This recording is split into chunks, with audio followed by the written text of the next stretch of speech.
Hi friends, ബൈത്തുൽ ഗാർഡനിൻ്റെ പുതിയൊരു വീഡിയോയിലേക്ക് എല്ലാ പ്രിയപ്പെട്ട കൂട്ടുകാർക്കും സ്വാഗതം. എല്ലാവർക്കും സുഖമാണെന്ന് വിശ്വസിക്കുന്നു. ഇന്നത്തെ എൻ്റെ വീഡിയോ ബിഗോണിയ പ്ലാന്റ്സിനെ കുറിച്ചാട്ടോ.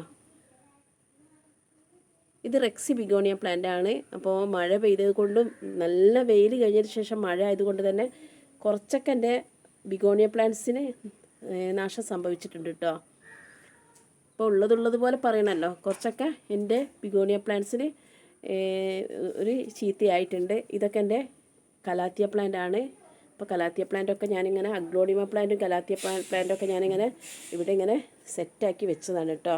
ഇതൊക്കെ സെയിലിന് വേണ്ടിയിട്ടാണ് റെഡിയാക്കി വെച്ചിട്ടുള്ളത്. നമ്മളെ വേനൽക്കാലത്ത് നമ്മൾ നന്നായിട്ട് ബിഗോണിയ പ്ലാന്റ്സിനെ പരിചരിക്കണം. അതുപോലെ തന്നെയാണ് മഴക്കാലത്ത് കേട്ടോ. നല്ല വെയിൽ തട്ടിയാൽ ഇത് വാടി തളർന്നു പോകും. കാരണം കുറച്ച് വെള്ളം ആവശ്യമുള്ള ചെടിയാണ് ഈ ബിഗോണിയ പ്ലാന്റ്.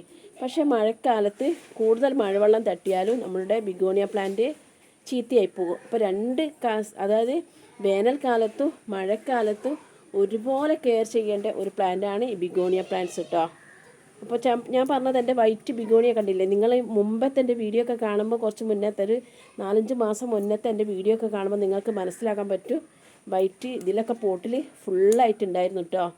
അപ്പോൾ ചില ദിവസങ്ങളിലൊക്കെ ഞാൻ എൻ്റെ വീട്ടിലുണ്ടാവാറില്ല. അതുകൊണ്ടൊക്കെ ആയിരിക്കും, ശ്രദ്ധക്കുറവുകൊണ്ടോ അല്ലെങ്കിൽ വെയിൽ കൊണ്ടിട്ടാണോ ഇനി അധികം മഴ കൊണ്ടിട്ടാണോ ഒന്നും മനസ്സിലാകുന്നില്ല. കുറച്ചൊക്കെ എൻ്റെ ബിഗോണിയ പ്ലാന്റ്സിന് എനിക്ക് നഷ്ടം വന്നിരിക്കുന്നത്. എൻ്റെ ചെടികൾക്ക് എന്തെങ്കിലും സംഭവിച്ചാൽ എനിക്ക് എന്തെങ്കിലും പറ്റിയ ഒരു പോലെയാണ്. അത്രയ്ക്ക് വേദനയാണ്, ഇത് വിഷമവും ടെൻഷനൊക്കെ ഉണ്ടാവും കേട്ടോ. അപ്പോൾ എനിക്ക് ഒരു വൈറ്റ് നിറയെ ഇതിലുള്ള വൈറ്റ് കുറച്ചൊക്കെ ഇങ്ങനെ ബേണായിപ്പോയത് കണ്ടപ്പോൾ തന്നെ എനിക്ക് നല്ല ടെൻഷനുണ്ട്. അപ്പോൾ നമ്മൾ മഴക്കാലത്തും വേനൽക്കാലത്തും ഇതെപ്പോഴും നമ്മൾ സൺസൈഡിലാണ് വെക്കേണ്ടത്. അതായത് ഡയറക്റ്റ് സൺലൈറ്റ് അടിക്കാത്തടത്താണ് വേനൽക്കാലത്ത് വെക്കുന്നെങ്കിൽ മഴക്കാലത്ത് നമ്മൾ മഴ കൊള്ളാത്ത രീതിയിൽ സൺസൈഡിൻ്റെ അടിയിൽ തന്നെ നമ്മൾ വെച്ച് കൊടുക്കണം കേട്ടോ. അങ്ങനെ വെക്കുമ്പോൾ മാത്രമേ നമുക്ക് നമ്മുടെ ഈ ഒരു ബിഗോണിയ പ്ലാന്റ്സ്, അതായത് ഇത് റെക്സി ബിഗോണിയാണ്. റെക്സി ബിഗോണി നമുക്കറിയാം, ഇതിൽ ചെറിയ ചെറിയ പൂക്കളുണ്ടെങ്കിൽ പൂക്കൾക്ക് നമ്മളത്ര പ്രാധാന്യം കൊടുക്കാറില്ല.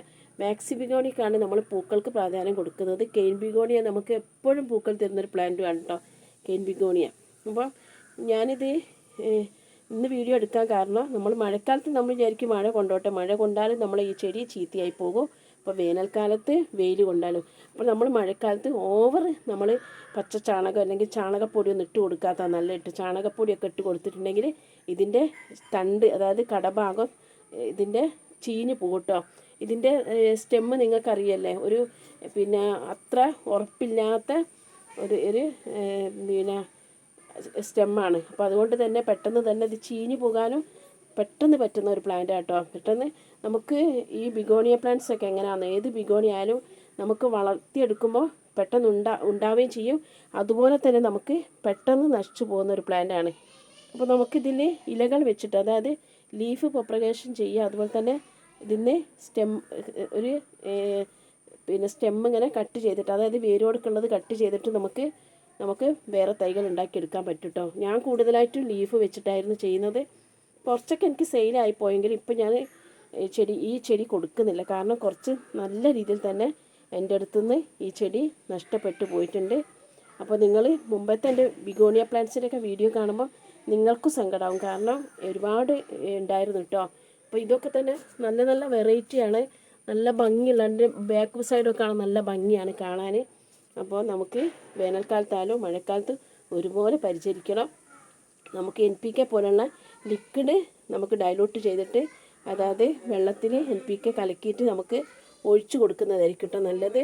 അതായിരിക്കും നല്ലത്. കണ്ട ഈ ചട്ടിയിലത്തോ എനിക്ക് കുറച്ച് നാശമായിട്ടുണ്ട്. അപ്പോൾ നിങ്ങൾ പിന്നെ ഈ ഞാൻ പറഞ്ഞ പോലെ ചാണകപ്പൊടി എല്ലുപൊടിയൊന്നും മഴക്കാലത്ത് ഇട്ട് കൊടുക്കാതെ നമുക്ക് മഴക്കാലത്ത് ഈ ചെടിയെ സൺസൈഡിൻ്റെ അടിയിലേക്കൊക്കെ മാറ്റിയിട്ട് നമുക്ക് ലിക്വിഡ് രൂപത്തിലുള്ള എന്തെങ്കിലും വളങ്ങൾ മാസത്തിലൊരിക്കൽ കേട്ടോ. മഴക്കാലത്ത് നമ്മൾ കുറച്ച് വളം കുറഞ്ഞാലും സാരമില്ല, എൻ്റെ ഒരു കാഴ്ചപ്പാട് അങ്ങനെയാണ്. കുറച്ച് വളം കുറഞ്ഞാലും സാരമില്ല. അപ്പോൾ ആ രീതിയിൽ നിങ്ങൾ ചെയ്താൽ മതി കേട്ടോ. അപ്പോൾ എല്ലാവരും ബിഗോണിയ വളർത്തുന്നവരൊക്കെ പ്രത്യേകം ശ്രദ്ധിക്കുക. മഴക്കാലത്തും വേനൽക്കാലത്തും ഒരുപോലെ നമ്മൾ കെയർ ചെയ്യേണ്ട ഒരു ചെടിയാണ് കേട്ടോ. അപ്പോൾ വീഡിയോ ഇഷ്ടപ്പെട്ടാൽ ലൈക്ക് ചെയ്യണം, കമൻറ്റ് ചെയ്യണം, ഷെയർ ചെയ്യണം. നെക്സ്റ്റ് വീഡിയോ ആയിട്ട് വരുന്നവരെ എല്ലാവർക്കും ബൈ.